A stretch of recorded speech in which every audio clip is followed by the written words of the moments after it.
Hi, and welcome to episode 3 of History Echoes podcast. I'm Mick Gzowski. This is Mark Bourrie.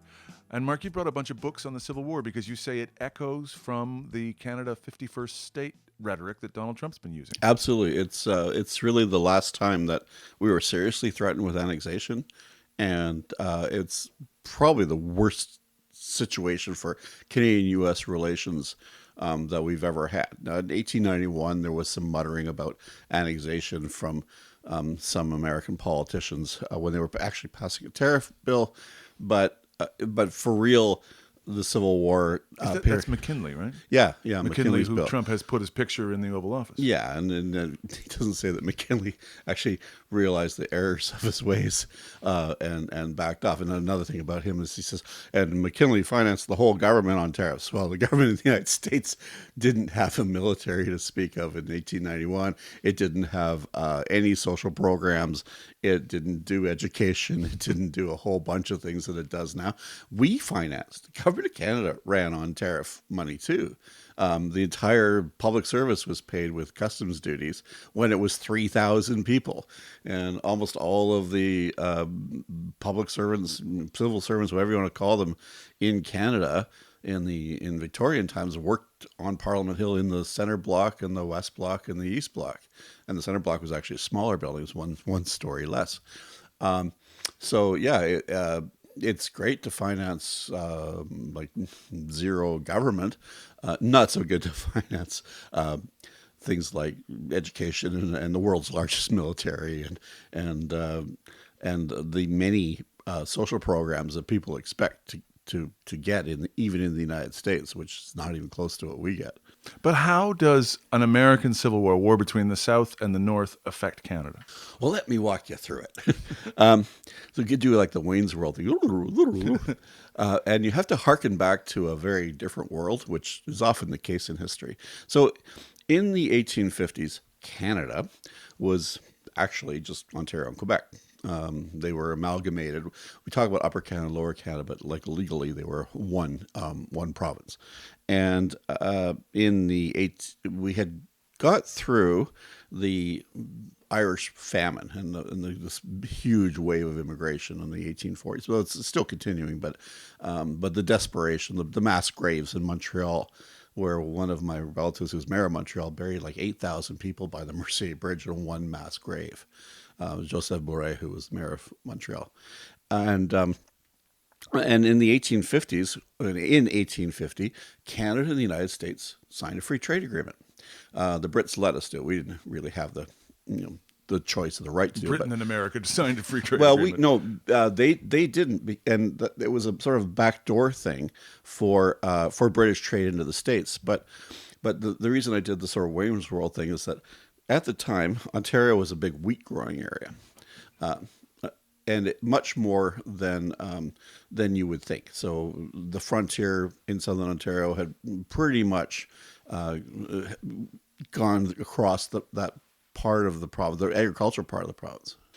By 1850, a lot of southern Ontario was cleared land, and they were growing wheat. And Ontario was a big wheat exporting region.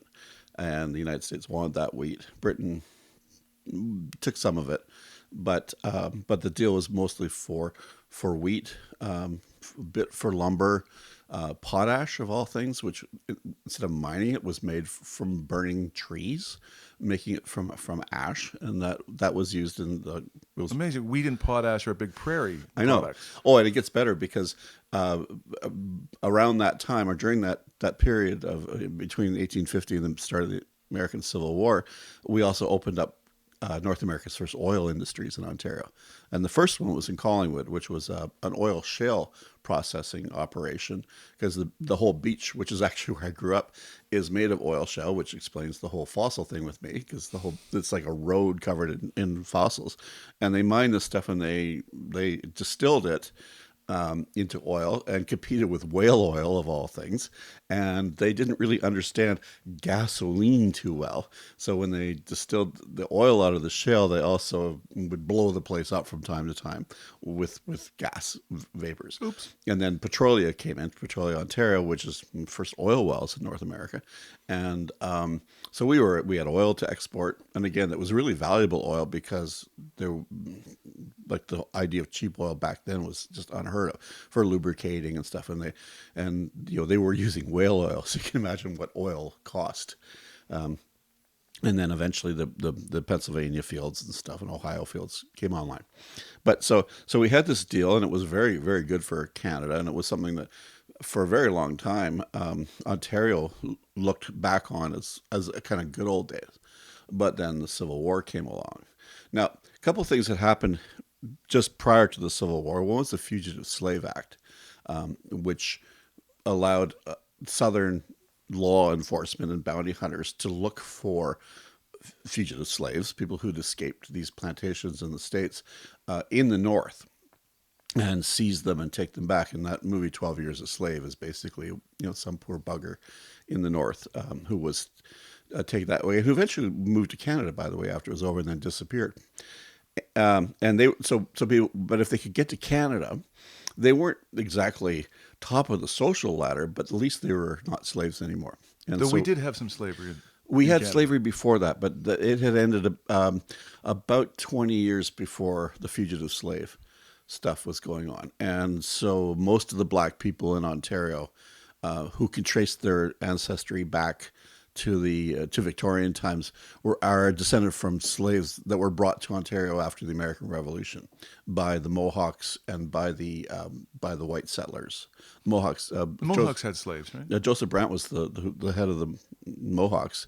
Tyendinaga was the largest, had the more slaves than anybody else actually in Canada. But they were freed gradually. Anybody who's born to slave parents or enslaved people was not enslaved as they were in the States. And then in 1832, And those slaves were other indigenous people. no, they were Africans. Oh, is that right? Yeah, well, yeah, and there's a great book to be written about African people of African descent on the Ontario frontier, because they very rarely could get land in their own name, and so you have this squatting thing that goes on where right on the edge of the frontier, black folks come in, squat on land, clear it, farm it, hope they can get some sort of land rights to it.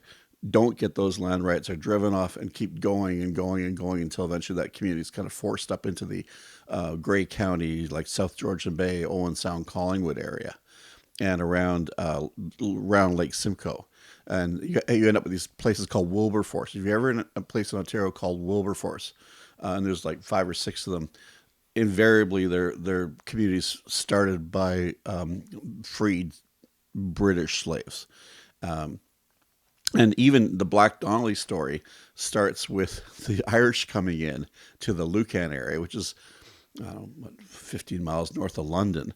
And it ends with this horrible murder of this family. But it actually starts with these Irish people coming in and stealing the cleared land of the black people who are on Canada Company land. You'll see like one line in books about the Donnellys mentioning these poor people who are violently run off the land that they probably had squatters' rights. There's actually squatters' rights in law. They're run off this land and they're just taken over by people who, I've got the deed. And actually the Donnellys. There's huge amounts of Irish in the American Civil War. Oh, yeah. Yeah, and that becomes part of the whole story of Canadian-American relations in the Civil War, is Irish in the States and Irish who go from Canada, and French people. And again, in my own family, my great-great-grandfather's brother was in the American Civil War as a volunteer from Quebec, because there were a lot of young men from Quebec in the 1860s and around that time who were going overseas to fight basically for money. So when you walk by the Marie Rendemont Cathedral in Montreal, you see this really strange frieze of guys that look like Civil War soldiers, but they're not. They're actually fighting for the Pope against Italian independence, and they're Quebecers.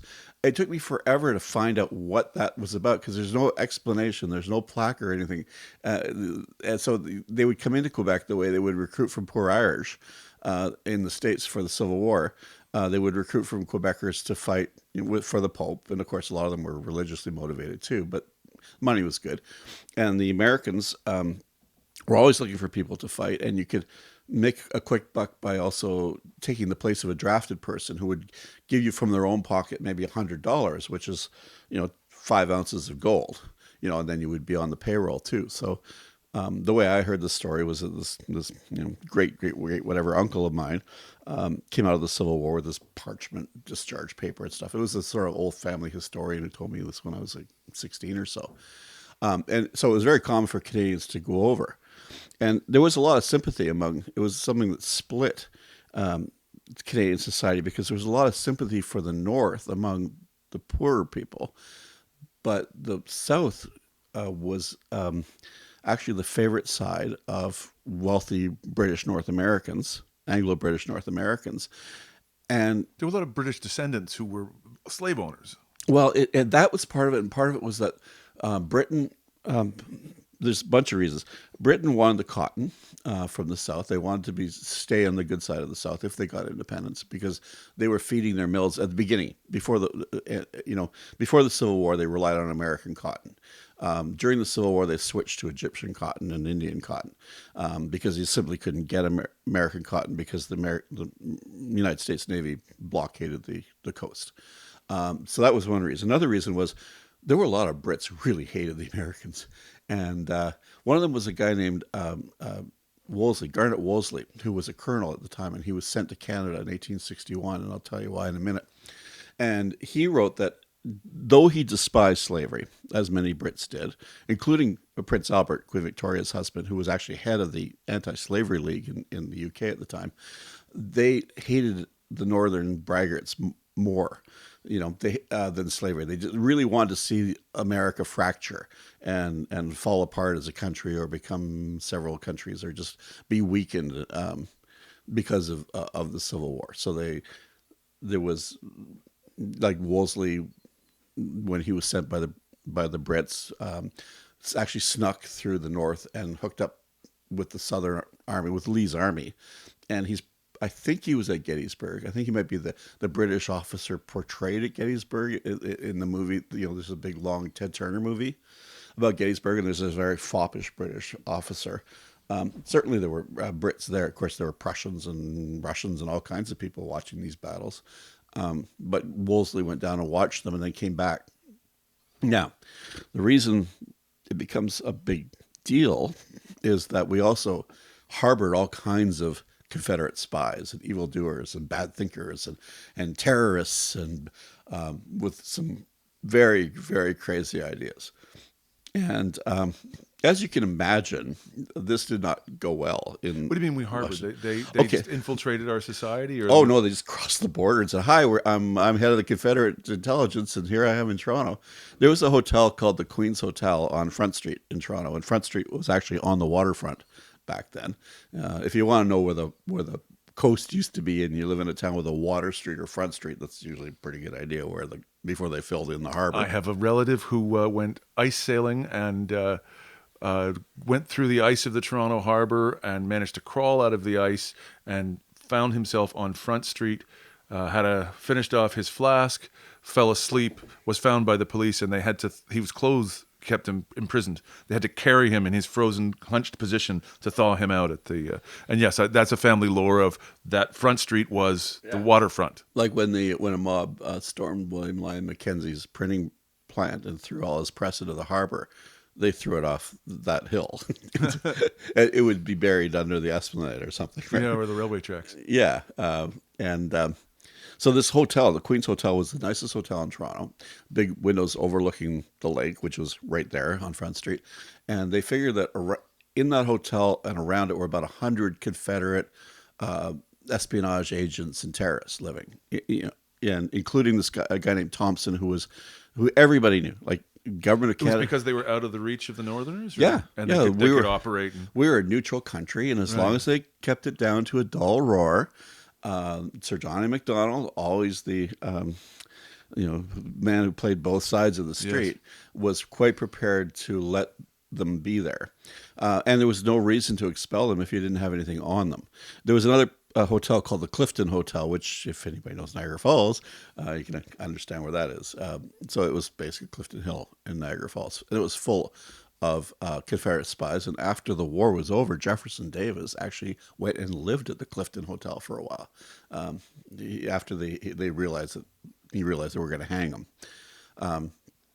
And these espionage agents were throwing around lots of money in Toronto, and they were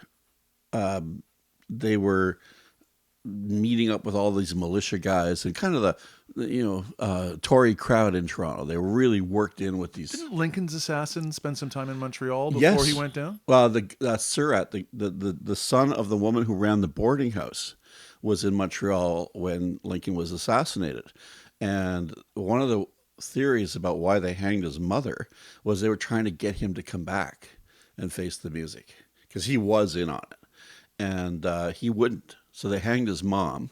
And Sorry, Mom. yeah, exactly. And a lot of people were like, yeah, well, great guy there.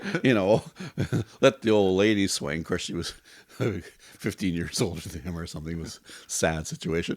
But yeah, and then years later, he got back to and they didn't prosecute him. And he had to live with that. So he was in Montreal, and he was there on business. I mean, Montreal was in Montreal, there was a cell of Confederate terrorists, robbers, spies, and they launched a raid on a bank in St. Albans, Vermont, from Montreal. And they got back to Canada, and they were actually, some of them were charged, and they were defended by John Abbott, who became the Prime Minister of Canada eventually, and Mayor of Montreal, and had a great career, and was Christopher Plummer's, was it grandfather? Right, I think this rings a bell. Yeah. Yeah. So you have during the Civil War, you have a lot of people in the North who are very angry with Canada because we are putting up with these spies or letting them operate here, but we have this free trade deal, and one of the things the Americans do is for the first time make Canadians use a passport to get across the border. Of course, they dropped that later on. Back until 9/11, you just drive up to the border if you're a white guy, and I'd say where you're from, and in Canada where you're going. You had to have a birth certificate or a driver's license or something. Yeah, something like that. I had a ratty old birth certificate. Of course, it didn't have your picture on it or anything. Driver's licenses didn't either back then, and they were always checking on me because I was right at the cutoff age of the draft, and that's what they were looking for were draft dodgers. Now, one of my cousins in the States, he went, but he joined the submarine corps because he figured the Viet Cong couldn't get him down there, and that's how he did his military time in a sub. But yeah, and he came through unscathed. Yes, he did. They did not get him man. down in the submarine, and nobody else got him either. And then I had other ones who were actually in the war itself. But yeah, so the border was tightened up, and there were a lot of reasons for that. There were raids out of Canada on the States. There was one attempt from Canada to free prisoners on Johnson Island near Sandusky. There's a big, what's the name of that? There's an island that has a huge amusement park on Lake Erie in northern Ohio. And this is sort of the next island over. Now, back then there weren't any roller coasters anywhere on the Lake Erie shore, and they had all of these Confederate prisoners. There was a huge prisoner camp, and the plan, which was part of the Confederate operations up here, was to liberate these prisoners and then put an army together that would somehow exist in Canada and would go around and burn Chicago and burn Buffalo. And they got caught. These guys, they did hijack a couple of ships, but in the end, the Americans had a little warship called the Michigan, and they thwarted this whole thing, and one guy ended up hanging. But they also like they did the robbery. They did they hatched a plan out of Canada to set a big fire in New York, and which they did. And I think that's the fire that burnt down the original P.T. Barnum museum thing in New York City. So yeah. So we've got a bunch of Southerners up here who are attacking the Northerners. We are in real trouble at this point, and we have this free trade deal, and then to top it all off, the British were playing sort of footsie with the Confederacy, and the Confederacy actually delegated a sort of ambassador to go to Britain to negotiate. Now, what the Confederacy always needed was money. You can't fight a war without money and guns. Now, on both sides at the beginning of the Civil War, all the battles were fought with British guns. Like they amazingly, the United States did not make enough rifles at the beginning of the Civil War to equip the army of all the countries in the world, right? So they're using Gun shortage USA. gun shortage USA. So they're using British rifles, and they lose. The North loses a whole bunch of them right at the beginning of the war because they lose the Battle of Bull Run, which I think is going to be a cakewalk, and they're winning it for part of the day, and then they're not winning it, and they're throwing their guns away and running away. And now the Confederacy's equipped with British guns too, and their own squirrel guns or whatever. So the Confederacy sends this guy over. He goes to Cuba, and then he's on a British ship going from Cuba, Havana to London, and they're stopped by the American Navy. And the American Navy takes these. There's actually a couple of these guys. Takes them off this ship called the Trent, and they put them in jail in Boston. And the Brits go like bananas, and there's like war, like as Brits do, when they're whipped up by the British press, which is pretty much as it always has been.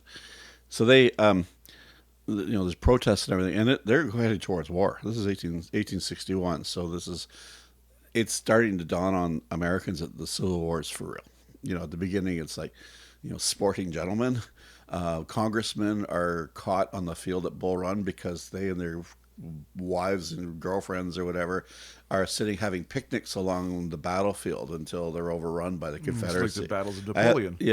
Had these New York Times from there talking about the aftermath of the battle and how many tea was ruined. Trying to get these people, trying to get them back, because they're now prisoners of the Confederacy, and now it's really dawning on people that this is for real. And when the Trent guys are taking off the Trent, the Brits are really agitating for war, and the Americans like, oh my God. I mean, we're talking about the North. When I say the Americans, I'll call the North the Americans and the South the Confederacy, which is actually one of the worst causes in human history. Yay, slavery. Oh yeah, I know, really. Can you come up with anything worse than that, other than like actual mechanized murder, like the Nazis? I was thinking that too. Yeah. So the Brits sent all kinds of troops over to Canada. This is how this guy Wolseley gets here. First, is he's with this influx of troops to defend Canada, and this is all going somewhere. It'll get tied up with a bow at the end. So they sent all these troops over. Of course, they're not anywhere near the size of what the Union Army is going to be, what the American Army is going to be at the end of the Civil War. It starts off as this Bush League operation of gentlemen soldiers and idiots and soldiers of fortune led by morons. And it stays that way through most of the war, but it gets bigger and bigger and more. I mean, it's practice, right? That's how you get to Carnegie Hall. If you don't get killed, you get good, in war. And so they do come very close to war on that. And then the Brits also have this backdoor thing going with the Confederacy because they're still trying to get the cotton and stuff. So you can imagine like a little country, and we're not really a country. We're a colony, a sort of moving towards something that looks like independence. We have responsible government. We have a legislature. It's astounding. Like in some of that era, the maps of the Arctic just show unknown. Yeah, and the Hudson Bay Company still owns everything. When we're talking about Ontario and Quebec as being part of Canada, really only talking, say, like the St. Lawrence Valley, up to the height of land towards.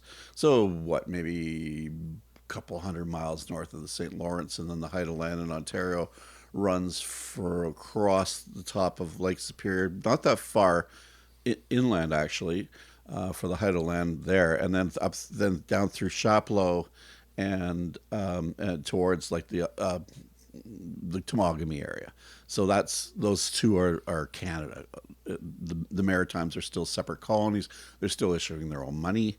You could get New Brunswick pennies and Newfoundland stamps and Newfoundland money actually until they joined Canada. 1949. Yeah, it's really funny to see Newfoundland money from that period. But yeah, they're still and they like their independence from Canada at that point.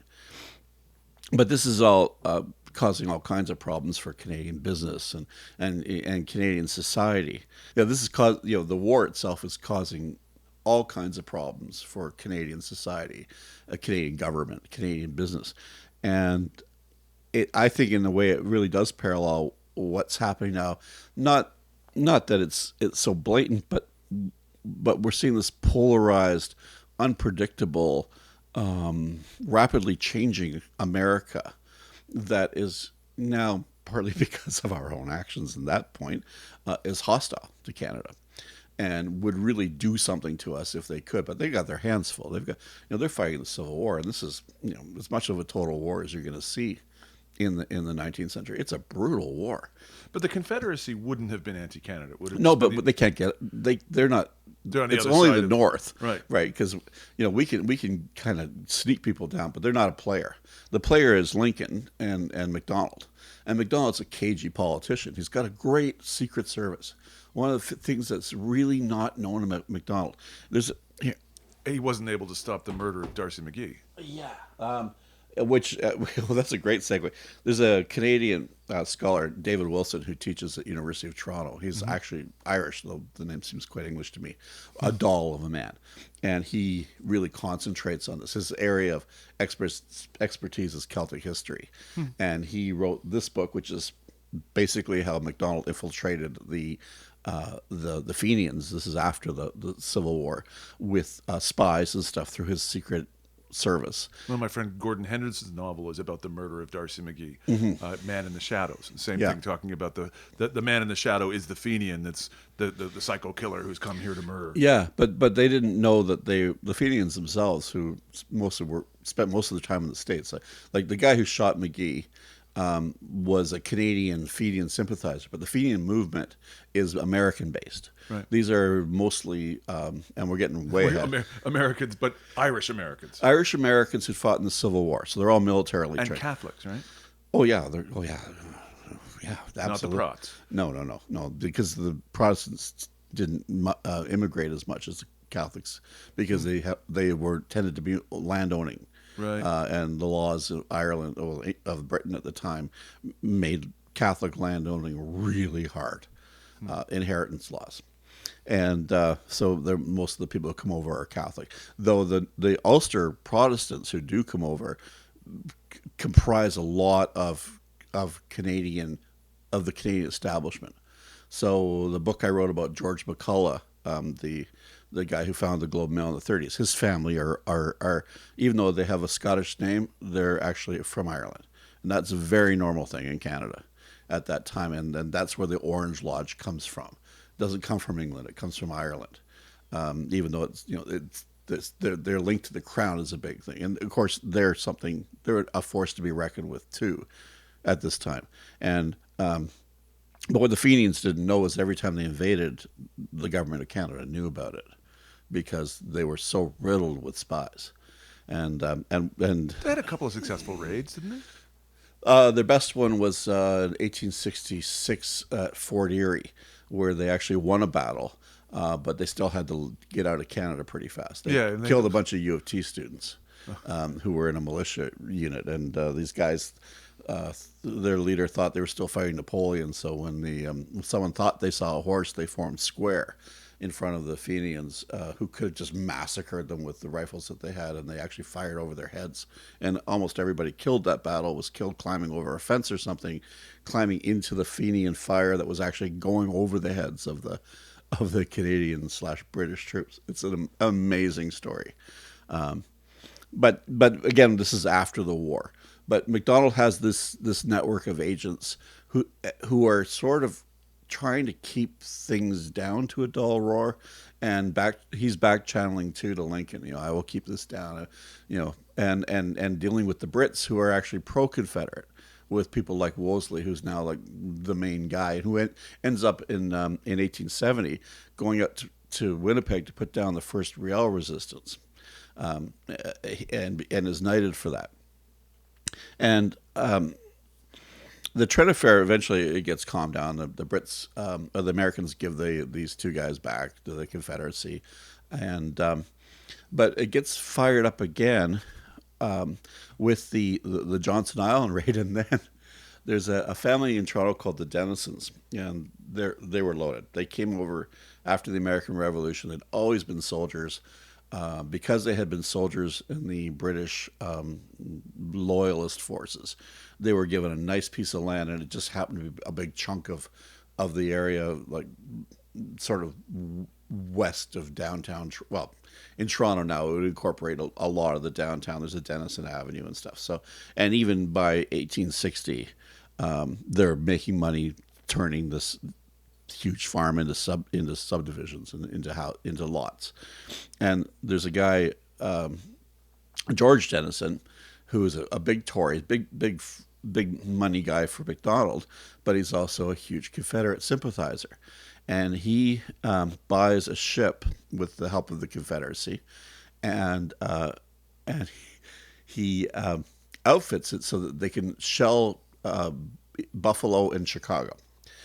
So they buy the ship on Lake in Georgian Bay. They buy it from these guys on southern Georgian Bay, like basically northwest of Orillia.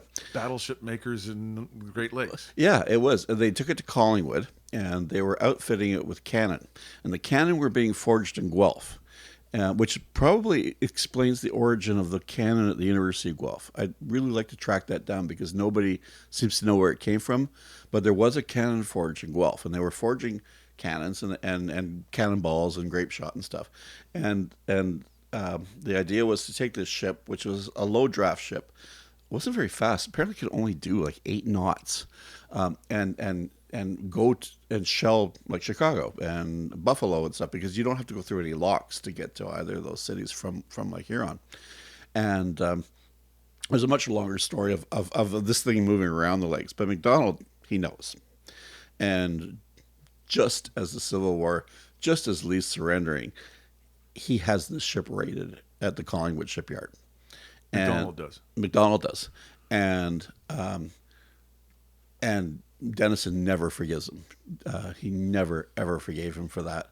And George Denison. And then the guys, the head of the Confederate spy operation, this guy, Thompson, who is running, like I said, this operation out of the Queen's Hotel in Toronto, has the gall after the war to demand that Denison give back the money that he put into the ship with Confederate money. I'm not saying Confederate money, with Confederate.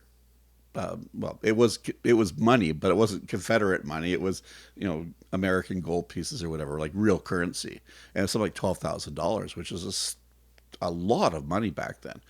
And he actually is able to force Denison to pony up this huge amount of cash. Again, a $20. Amazing, because Canada did not have a military back then. Like my ancestor, Sir Casimir Stanislav Gzowski, was because of the first Fenian raids, recommended to MacDonald that they form a military, and MacDonald said, "I'm not sure." And so, on his own nickel, Sir Kaz went and founded the Queen's Own Rangers. Yeah, and they were the first defense of Canada. And they actually escort one of the Confederate spies who's caught in Canada, who's actually extradited to Buffalo because he's done some pretty serious like robbery stuff. So it was one of these ship hijackings, but they didn't just hijack the ship, which would actually be legal, kind of, under the laws of war. I mean, the fact that there's civilians doing it makes it illegal, but in court, the court did buy the idea. Because this guy went on trial in the States, and then an American court bought the idea that he would not be hanged for piracy, only punished for the robbery, which saved the guy's life, because at the end of the war they pardoned him. Everybody seemed to like him anyway. But yeah, the Queen's Own Rifles actually were the unit that escorted this guy to the States to be tried, and to Buffalo. But a lot of the military at that point in Canada were the sort of gentleman militia, because everybody liked to wear a uniform back then.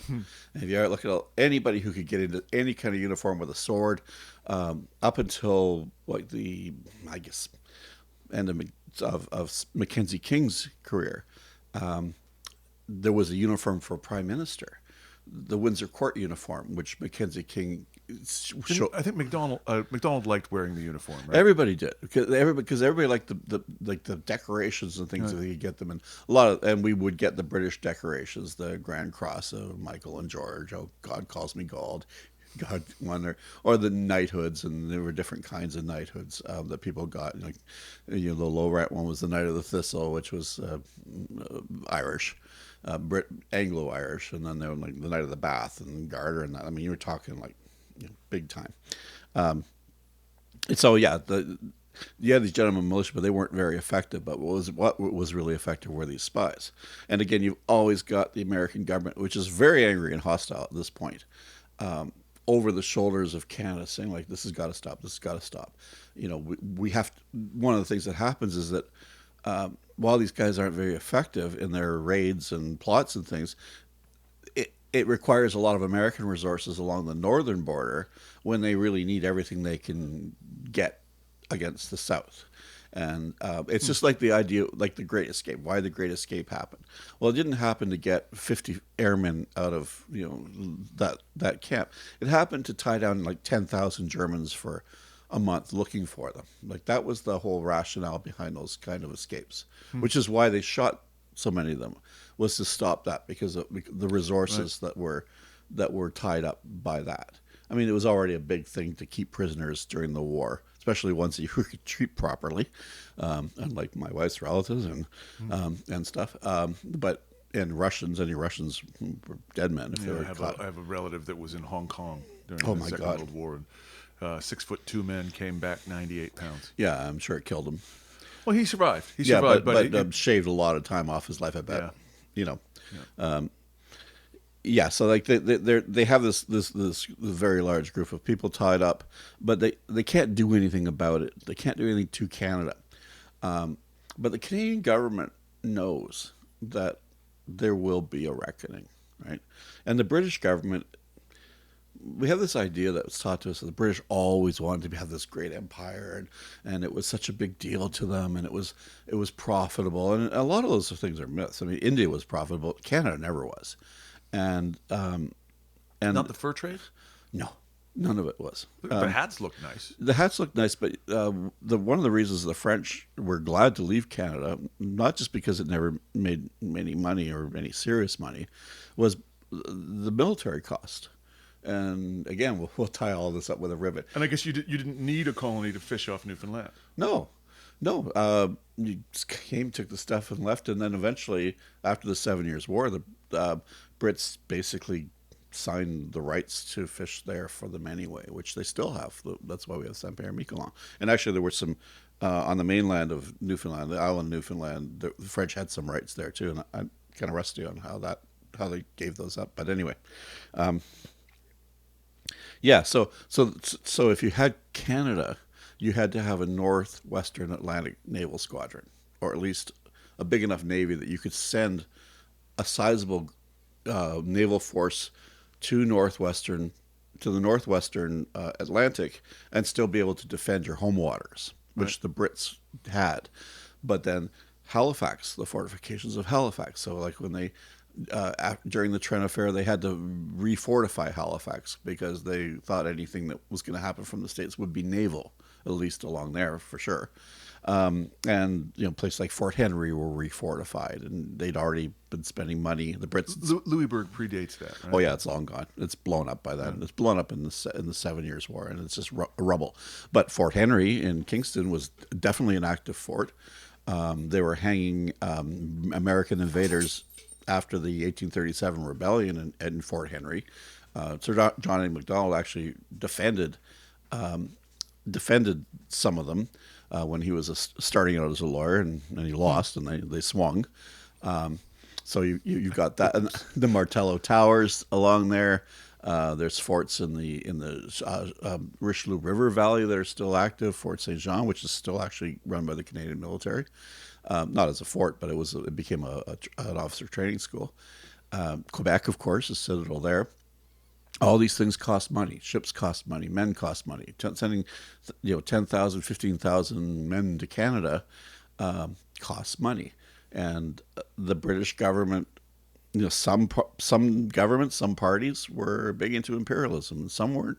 Some were like, why are British taxpayers subsidizing British companies exploiting India? Why are British taxpayers sending troops in To Egypt and Egypt is a great example because Egypt was actually foreclosed on. Egypt wasn't conquered; it was literally foreclosed on by British banks with the British military as their muscle to back it up, and they continued to run an Egyptian government after Egypt was seized in the 1880s, and as a Khedive, as a sort of governorship of the Ottoman Empire, but the Brits ran it right through till after the Second World War, and that gets into stories connected to all these people when Canadians go to Egypt in 1884 under Denison's son.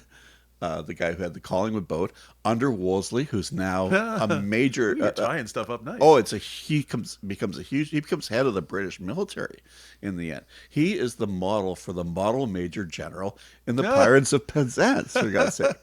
I'm expecting you're singing any moment now. Yeah, and he has all these connections with Canada, and when he went to the to Manitoba in 1870, he had these boatmen who they were Mohawk and Irish and French from Quebec, get him there. And so he calls on them, and then 500 Canadians go up the Nile under the command of Frederick Denison and Garnet Wolseley to try to save crazy pedophile George Gordon from the Great Mahdi and the Whirling Dervishes. And they get there 2 days late, and he's like, head in the spike, right? This is my next big history book, is that story. Right. Because and this is why I have so much of this stuff, because it's so fucking crazy. And while this is going on, and getting on the Gordon thing, Gordon is actually commander of the Chinese Emperor's army in the Taiping Rebellion, and but until the Second World War, that was the bloodiest war in human history. It was actually worse than the First World War in terms of loss of life. And he's a commander of the winning army. So let's call him Chinese Gordon. But, again, getting back to where I started from, was that this whole thing, the British public, until Gordon became a martyr, a lot of British politicians and members of the public and the press saw a lot of this imperialism as gaudy window dressing and a waste of taxpayers' money, and so there's this ebb and flow of support for a British empire, a world empire, and I think if you took India out of the equation, it would be very arguable about whether the British Empire ever made a dime for Britain. It might have stimulated markets, and certainly early in the empire when they're in the slave trade and they're making massive amounts of money on the trade itself, on the shipping and on the trade goods that they trade in Africa for the black people. I thought that the cotton and the sugar in the South and in the Caribbean was highly profitable for England and France. Yeah, and that comes back. So say like they call it the triangular trade, and it starts in Europe, starts in the foundries of England, not Britain but England, and in the early industrial years, taking guns and tools and other metal stuff to Africa, which is traded to Africans who hand over other Africans as slaves, who are put into ships that go to North America, or mostly to the Caribbean and Brazil. Actually, North America is a very sort of side thing on that slave trade. But God knows, way too many people are enslaved and sent over. So then they load the ship up with the sugar, the rum, the tea, and if they're in a place that, like not North America, but anything they can, and the ship comes back full after being involved in this grotesque trade. So that makes money until it stops around 1800, and then the big money is gone from sort of the north, from the Atlantic side of everything, and then in India they're still exploiting, and India is actually governed by a company until the 1850s, and then the British government takes over and exploits India, and then and it's a good handoff time for them, because then they're able. They didn't call their company Hudson's Bay, though, did they? No, they called it the East India Company. Yes. Yeah, there had been a West African company too. Right. It didn't last as long, but it was involved in most. It's basically a 007 license to exploit. Yeah, which you paid for, um, and that went into pockets of the king and whoever. Very little of this went into anything to do with like improving the lot or building infrastructure for the British people.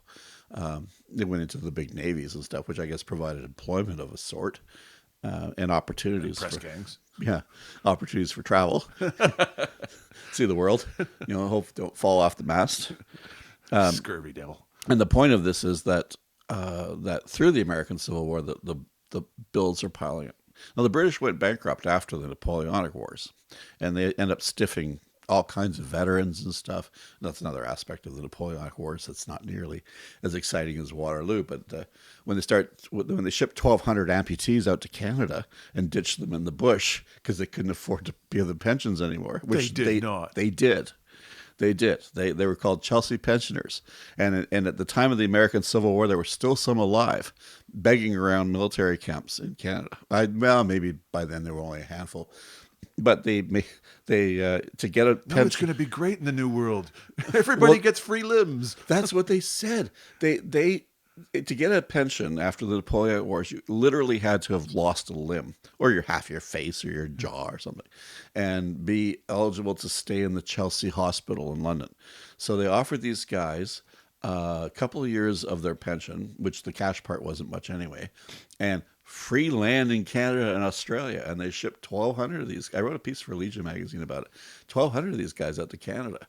Of course, they became the original Skid Row of Quebec City, because once they got to Quebec City, they pissed away all their money, and then people bought the land for pennies on the dollar, and then they had nothing, and nobody wanted to hire them. Poor buggers. Yeah, they were, and they ended up in Toronto, and they would congregate around British military installations and try and get some part-time work. Soldiers looking at them thinking, well, they're but by the grace of God, right? Would give them blankets and whatever, and food rations and stuff like that. And when I did the piece on them, I found that they kept asking to be sort of made right, because and the colonial administration in Canada was absolutely appalled. Like the governors and stuff, what am I going to do with these people?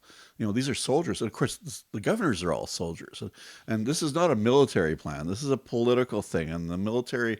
They do have a soft spot for veterans, and one of the points of talking about 1,200 amputees is the idea that we have this Sisters in the Wilderness picture in our minds of people living in little rustic log houses, hacking a bit of woods away and making a farm and stuff, which is true for a lot of settlers. But you have indigenous people, of course, who belong here, and you have black settlers who are trying to scratch out something of a living. A lot of the Underground Railroad people go back after the war. Because they have families and things, like they escape from the plantation, but their wife or the kids or whatever behind. Yeah, so imagine the horror of that. Yeah, and they don't expect to ever see them again. So they have this opportunity now to go back to the States, and then a lot of black people, especially in the West, become cowboys. A very large number of people become cowboys. I was on a book prize jury with a woman, a black woman from Alberta, whose ancestors were in the cattle business and were literally black cowboys in Alberta, and this is not unusual. Just as the Métis back in those days had a lock on transportation, and they did all the Teamster work, with the Red River carts, moving things for the Hudson Bay Company, moving things for the buffalo trade and stuff, and not just on rivers, but overland and stuff, and make these sort of roads and things. And it's, one of my friends did his master's thesis on them. It was really interesting element of history. But again, the Americans are industrializing. They're fighting this war. It's not clear who's going to win the war. In 1864, when Lincoln's running, through the summer of 1864, which is when a lot of this sort of terrorism happens during that election campaign, Lincoln... Yeah, that's a nasty election campaign. Yeah, Lincoln doesn't think he's going to win it. He's running against McClellan, who was one of the morons that headed the Union Army at the beginning of the war. And McClellan is talking out of both sides of his mouth about a deal, and he's got a lot of like Northern support, people who just think, well, let them go. Why should we bleed for the South to reunite? If they want to go, like, let them go. Don't let the door hit you on the ass. and don't tax us to death. Don't draft us to fight them. And anyway, we keep getting our asses handed to us by Robert E. Lee. And then, Gettysburg and Vicksburg in July 4th, 1863, things start to kind of turn around. And then, but Lincoln thinks he's going to lose in 64. The Confederates out of Canada are poking at it and doing these raids and cooking up plots and sending terrorists and stuff into the States. And so, again, we have every good reason for them to hate us. And when but then Sherman takes Atlanta and then moves his army through Georgia to the sea. And now the South is not only cut lengthwise down the Mississippi, because that's what happens with Vicksburg, is that the Mississippi is now is a Union waterway, Texas and Missouri and all these like crazy assholes in the West who are fighting this vicious war. Are cut off, and then from the east, from the actual Confederate government, from Lee's army and stuff. So you got this cowboy war in the west, and you've got like a real army fighting in the east. And then Sherman cuts across and cuts that in half, so that Georgia down, Florida's cut off from Carolinas. Then he starts moving north and chewing his way up towards Virginia, and Lincoln gets reelected. And now he's got some strength. And so this is fall of 64. Back then, they didn't swear in the presidents till March.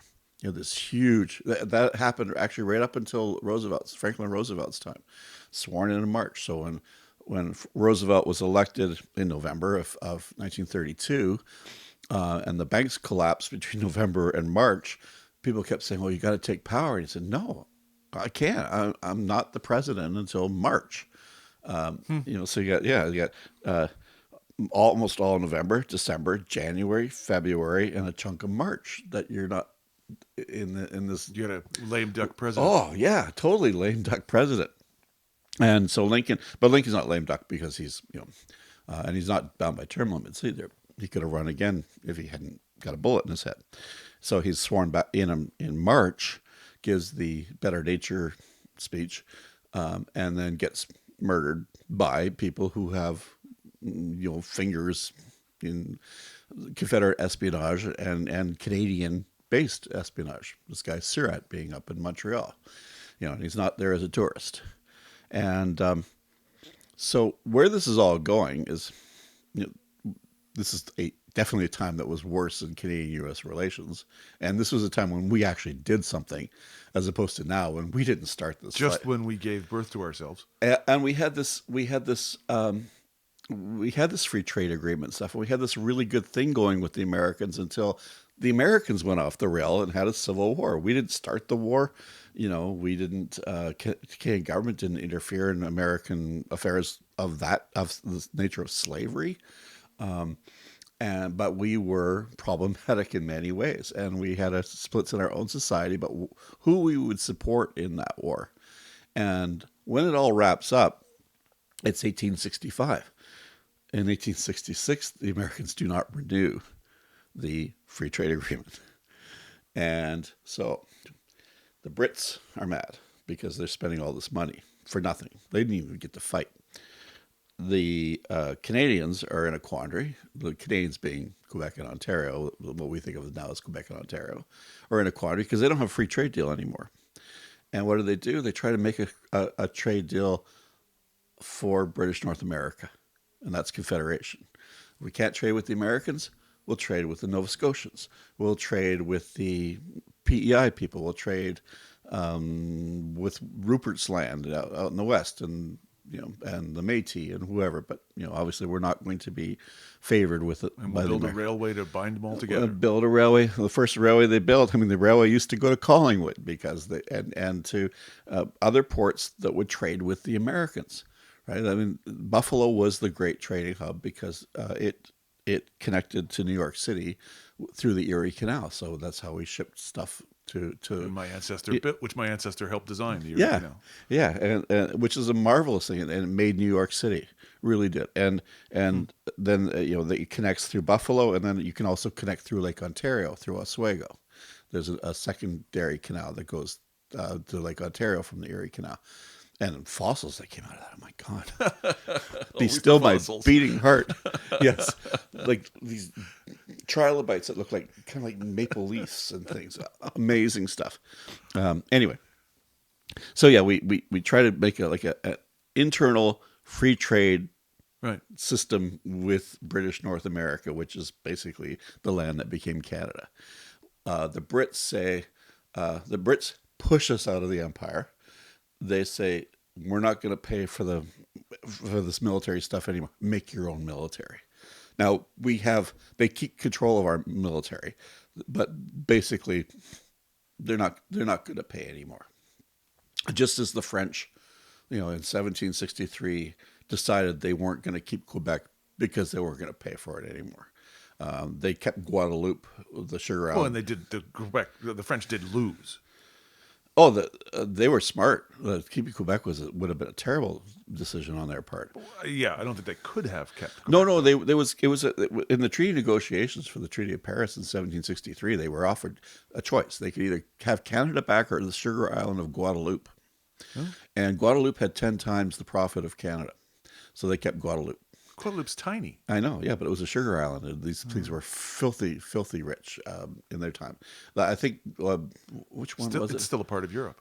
Yeah, I think it's still part of France. Yeah, yeah, just like Saint Pierre. We had friends there, and we went and visited them, and Carla Homolka was there as well for a short period of time. Yeah, and then I'm told that during the negotiations for the Treaty of Amiens in 1802. The Brits offered Canada back to the French because Napoleon. This was a treaty where the British had been beaten by Napoleon effectively, and they offered to give Canada back. We're the ugly baby. Nobody wants us. Napoleon said no because he didn't want to pay for the naval force that you would need to defend Canada. Not only from the Brits, but the Americans and the French had almost gone to war in the 17th. So we're now this independent ugly baby. We're the ugly baby, and we don't have the French. We still have the British connection much more than we do now, but only to a point. Like, would the Brits have sent an army to save Canada? It's just like really elbows up stirring stuff. No. Well, it is, and what the question is: would the Brits, after Confederation, have sent an army to Canada to fight the Americans? And I can honestly answer, I don't know. It would really depend if they thought they could win, I suppose. So I think we're on our own in that way. But all this Civil War stuff really does pull Canada together in the face of American aggression. Now, what was that aggression? There were people in the American government who said, we have an army of 750,000 men. I think McKinley also talked about. No, but but that's 25 years later. So you were talking by the time of McKinley, the people who were involved in 1865 are all shuffled off the scene. Right. They're all dead. The people who were at the time of McKinley were young officers at the time of the Civil War, right? But there were people in Washington who were saying, well, we got this army and we're marching it down, the streets of Washington and the victory parades. Why don't we take a couple of weeks, send it up to Canada? And this is a real conversation that is spurring Confederation. Because battle trained experience. We're already paying them. We're gonna send them home soon, but it's the spring. This is like right. But May. If they have to face our winter, we'll Napoleon them. Well, yeah, we'll but just starve them out and go hide in the woods. It's more expensive to keep an army in the field in the winter, and we can get them in and out by the spring, by the winter. We get them up by railway and just do. We don't have to send the whole army. Actually 10% would have been more than enough. So we can send anybody who doesn't want to go. We can send them home because a lot of people just want to get home, especially farmers. They want to get a crop in that year. But we take over Canada, and people, I don't know, the Brits might fight about that, and they're hemming and hawing. And we just went through a war. And do we want a war with the British now? And we're broke, we're tired, we're sick of war. So that kind of dies down, but not before the Canadians approach. They load up a ship, literally load up a ship full of booze and crash the Prince Edward Island, the Charlottetown Conference, where the Maritimers are talking about a maritime union. and then the Brits rig an election in New Brunswick to get the New Brunswickers on side with Confederation because they're kind of not too sure. But the governor of New Brunswick, who's a British appointee, basically rigs the election. And then in Nova Scotia, they agree to Confederation, but within a few years, they think they've been conned. And there's actually the first separatist movement in Canada is in Nova Scotia, not Quebec. But the whole idea was to do this customs union, right? To be able to move goods through a railway that would be built. That was part of the deal from Toronto to Halifax, the intercolonial railway, which kind of survives in a way because you can still take a via train to Halifax from the east, the Ocean Limited, which is something I mean to do before I croak, and then the Brits basically unload Rupert's land, and then that becomes a territory, and then Canadian government begins to settle people, carve it up, and make the nation we know now. But the whole point of today's podcast is this idea that when things go batshit in the States, it does spur Canada and Canadians, or people who live here, because even back then they didn't think of themselves as Canadians, by the way, to find ways of dealing with problems and find workarounds to American policy. So finding a workaround to the end of reciprocity, which survived through the Laurier years as this gilded age in Canada of great prosperity, and it was the 1800s was a time of a lot of depressions. There was actually a depression in the 1890s that they called the Great Depression, but they stopped calling it that in history books and stuff because of the bigger one came along. But there was there were the Long Depression, lasting years, more than a decade.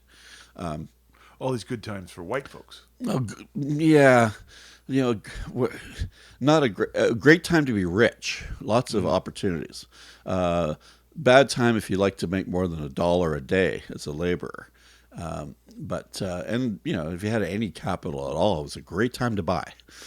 But buying land, whatever, mining, investing in shipping companies and stuff, because of course this country has always grown, and I think that in a lot of ways we are back at this situation again, and of dealing with an America that we can't count on. That where there's real hostility now seems to be baked into the political class against Canada. Like the defense of Canada is among even the Democrats is minimal.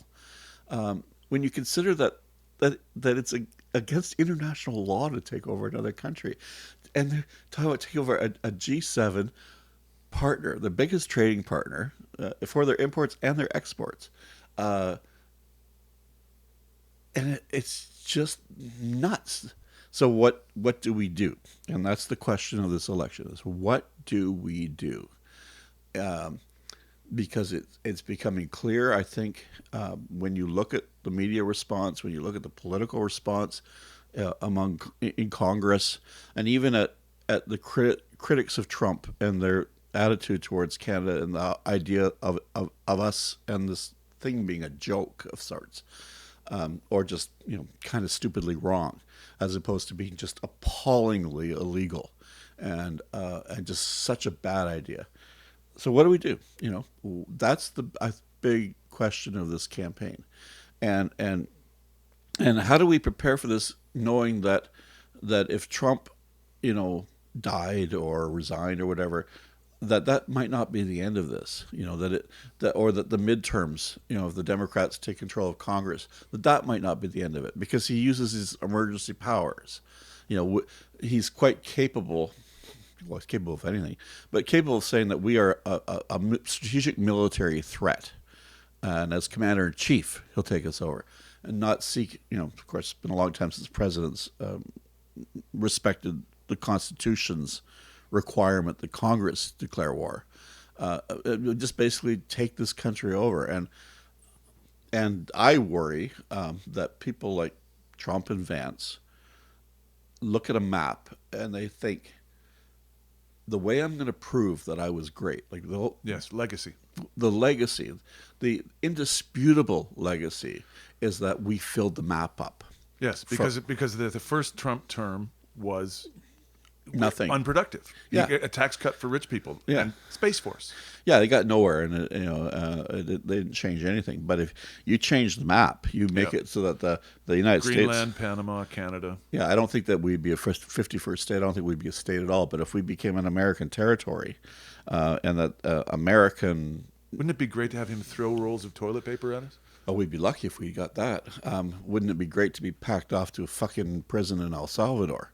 That's the kind of thing I worry about. It'd be like Puerto Rico or Guam or something with no political rights as individuals, as a governed territory, which with every advantage to the United States and no advantage of citizenship or voting rights or anything in Canada. That's the. Isn't that interesting, though, that we're basing this upon history and history repeating or at least echoing. And the idea is actually has never come to pass. The Americans they've talked about this. They've been belligerent before. Yeah. They've allowed small terrorist raids, like we've allowed small terrorist raids and burning their White House and them burning Parliament. But it's never actually happened. Yeah, but this is quite a bit different because I think what we're seeing is the carving up of the world into blocks, and Does seem to be the that favoritism to Putin and China will get Taiwan, and Japan will maintain its demilitarization. Russia will get back, Poland, maybe Hungary, certainly Ukraine. They have Belarus, for all intents and purposes, and a free hand in wherever they want it in the Caucasus. Now, the Russians tend to try to not take over Muslim areas. One of the things about the Soviet Union falling apart was it happened just as the Muslims became a majority in the Soviet Union. So I don't think they ever go back to Kazakhstan, where you were, in a direct way.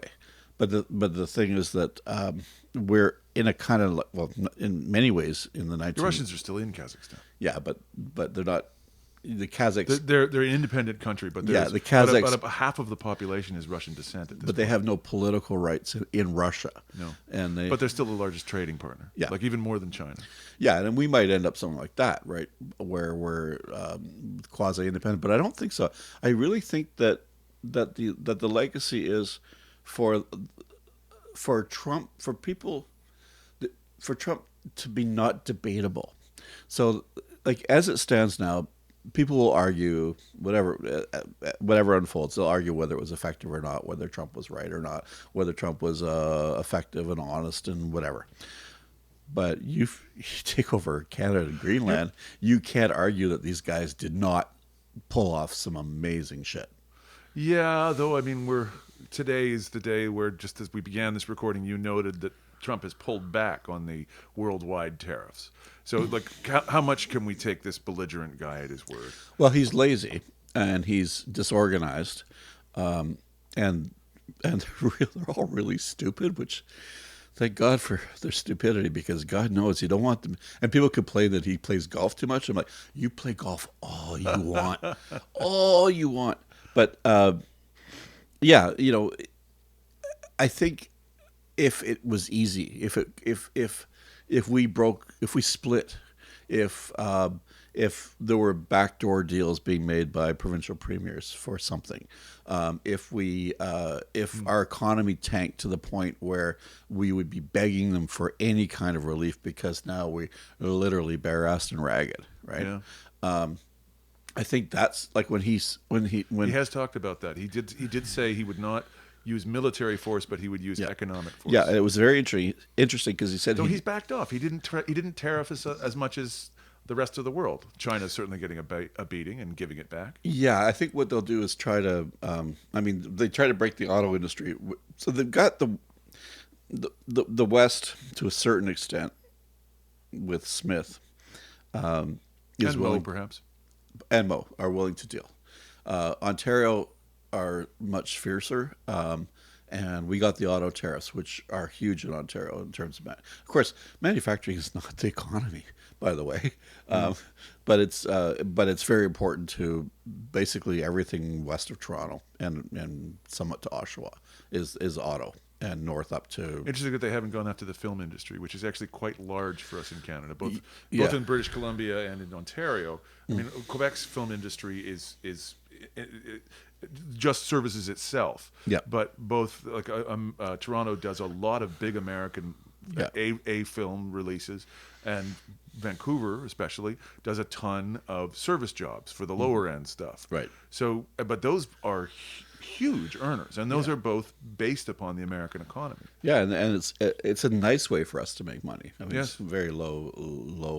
Well, we environmental- give a lot to get those gigs. Like our tax credits are quite serious in both, but they employ a lot of people. I have a lot of friends in the movie industries in both of them. And Yeah, well, they cut out the cultural stuff under the CUSMA. that's and didn't still tariff it. under Kuzma. Yeah, and books too. Canadian independent bookstores were freaking because they sell so many American books. Well, you're right about if you're going to go economic warfare, those are the next things on the chopping block. Yeah, don't forget, like it's only been 2 months.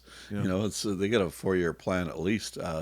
So if at some point, either because we are afraid militarily or economically or whatever, if they could do it easily, because this is how con men work, right? They don't work.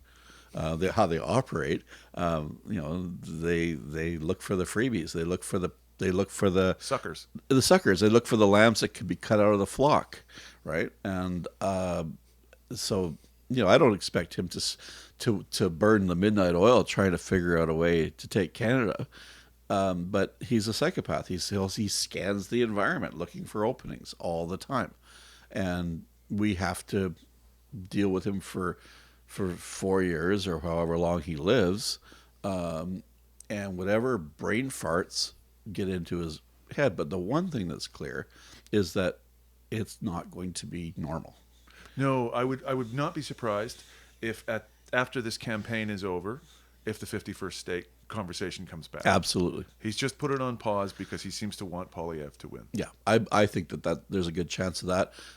It may be that once they clear the deck from other, like if they get if other countries bend the knee, that's one of their favorite terms. I think that sort of goes back to their hidden desire for fellatio. But if other countries submit to Are we Stormy Daniels? at least somebody knew what she was doing among that crowd. I think she's getting paid better than us. She's the only person I've ever heard in any Trump story who actually had expertise in her job. Oh, Anybody you ever hired who actually could do the job. she was competent. She was. She tried her best with what she had too. It was limited. Well, this has been fascinating. What an interesting perspective to look at this is a 51st state history lesson. And just before we're done, Yeah. I wanted to again give a big shout out to David Wilson. He did a 2-volume study of Darcy McGee and his murder, Okay, great. which I highly recommend. Claire Hoy, Yeah. who is a very and we're not sure if he's still alive. he is as far as I know. But a very divisive figure in so many ways, especially when it comes to the among gay people or people who are supportive of gay rights, and a bit of a dork in person. But he did a really good job on this book. Another guy who's actually a decent human being did this one, John Boyko, who's a fine historian, and Look at you consuming all these great Canadian books. and yes, and this one by Adam Myers, who's another decent human being and a good historian called Dixie and the Dominion. If it's one of the great hidden stories, and if you want to understand Confederation, want to understand the Canadian mindset towards the Americans that persists in many ways to this day, because we've always had this suspicion of the states, and we've always had to live with this unpredictable quasi-partner / potential enemy, real friendly, real kind of almost like an abusive relationship where we don't want them to hurt us, and if we're nice to them, maybe they'll be nice to us, and we hope they're okay this time around as they elect a new president. We always are looking for that safe spot with Americans. Well, this is the mouse sleeping with the elephant. Exactly, and not only, yeah, it's not just a country, but it's a country that in itself has this absolutely mad history. Yeah, and manifest destiny. It's yeah, but it's not.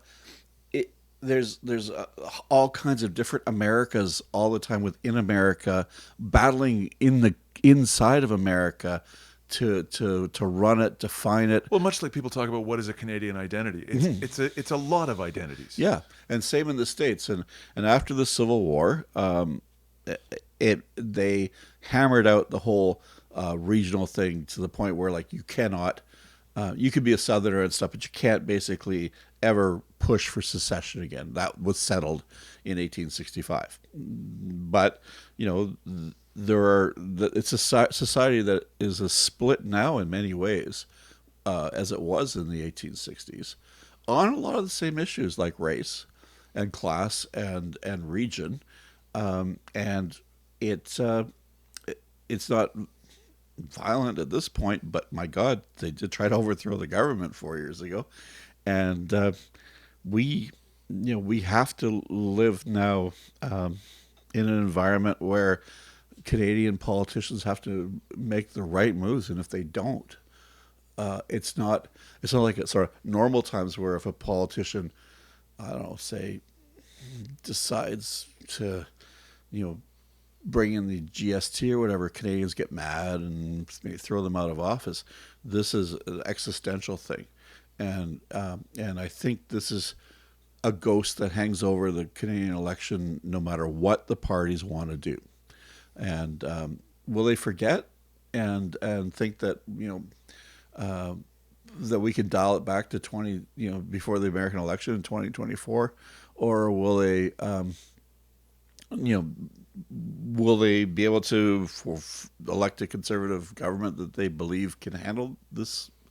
Or will they elect a liberal government that claims to be able to handle this? Or vote for the NDP thinking that they need a break on whoever gets elected and have a minority parliament if possible? And then you get into that question because if well, and how strong will the bloc be in Quebec? Yeah, and if the polls pinch together and the NDP makes something of a comeback, then the question becomes: do you want a minority government? Like, would a minority government be able to handle this? And probably could, but do you want to have the political instability that we had, before, when in Justin Trudeau's last couple of years, where the government's always hanging by a thread and you have filibusters and all kinds of stuff and nothing gets through Parliament. But great socks. Great socks. And, part of that is Justin Trudeau's fault, and part of it is Pierre Poilievre's fault. Well, I have noticed a similarity in the cult of personality around Justin Trudeau and Poilievre on this campaign is on the election signs in my neighborhood. On the big ones, he is with the candidate. So he's putting his own face out there as the face of the party, and his election plane Trudeau says couldn't Pierre do that. Poilievre and huge. Yeah, Trudeau couldn't do that after 2019 because putting Trudeau's picture on would actually hurt the candidate. No, and it may be boomeranging faster for Poilievre than it did for Trudeau. There's a pole near my place that has a big it's a big plastic campaign sign, and it's Mark Carney. And I had just him by himself, not the local candidate. Him. Interesting. So I hadn't seen that, and that's I haven't seen that at all. And that's in Ontario, and I'm in Ottawa Centre, and that was going to be a fight between the Liberals and the NDP, and Canada, 338 Canada has been saying it's a safe Liberal seat. So, well, fascinating. Thanks for this, Mark. Well, thank you. I'm really I find this period in Canadian history fascinating, not just because it brings us to Confederation, but because of this Now Book project, where so much of this becomes part of this expedition that ends with the last smallpox epidemic in Canadian history, and Did you say measles? Smallpox, yeah. and anti-vax riots in Montreal. put down by troops on horseback with hitting people with swords because those people believe they're rioting because they were anti-vaxxers in the Spanish flu epidemic. And they were there were in Toronto. There's a great picture of an anti-mask rally in front of the old Toronto City Hall. Yep. So plus the songs, right? All right. Well, excellent. We will see you next episode. Bye.